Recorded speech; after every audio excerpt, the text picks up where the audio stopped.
Welcome to Interprofessional Education, Final Project for OT 803, Trends in Occupational Therapy by Rebecca Clockers for A.T. Still University. For years in the medical profession, a patient would seek help from experts. Using a multi-professional approach, each professional, such as the occupational therapist, the physical therapist, the physician, and the nurse, would reflect on the patient's status and put it in the medical record with little communication between each other. However, practice is evolving, with the World Health Organization reporting on the improved healthcare outcomes when healthcare professionals collaborate. The use of an interprofessional approach is becoming more and more prevalent. In interprofessional approaches, take that same client with the same clinicians and have them communicate with one another in order to provide client-centered care with a common goal.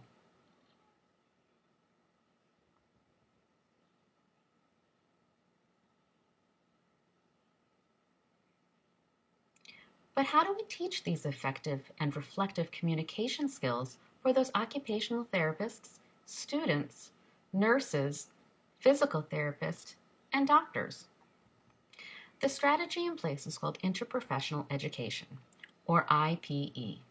The World Health Organization defines IPE as when students from two or more professions learn about, from, and with each other to enable effective collaboration and improve healthcare outcomes. With that in mind, the Interprofessional Education Collaborative Expert Panel developed 4 core competencies which students should demonstrate before they enter the workforce. They are values and ethics for IPE, roles and responsibilities, interprofessional communication, and teams and teamwork. According to the IPEC, the values and ethics core competency is when the student demonstrates mutual respect and trust for the collaborative care and delivery across healthcare professions. The second competency domain is roles and responsibilities. Under this domain, students must demonstrate the use of knowledge of one's own roles and those of other professionals to appropriately assess and address the healthcare needs of patients and populations served. Think of it as each discipline understands its part in the recipe towards making a great pizza.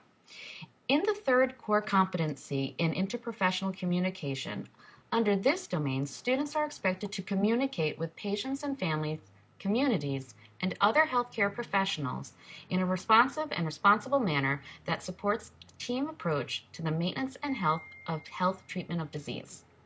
The last domain of core competency in interprofessional education is team and teamwork.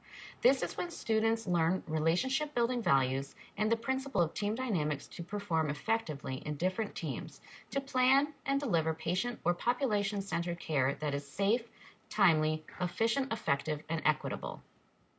Finally, occupational therapy in the United States is aligning with those initiatives to commit to interprofessional education.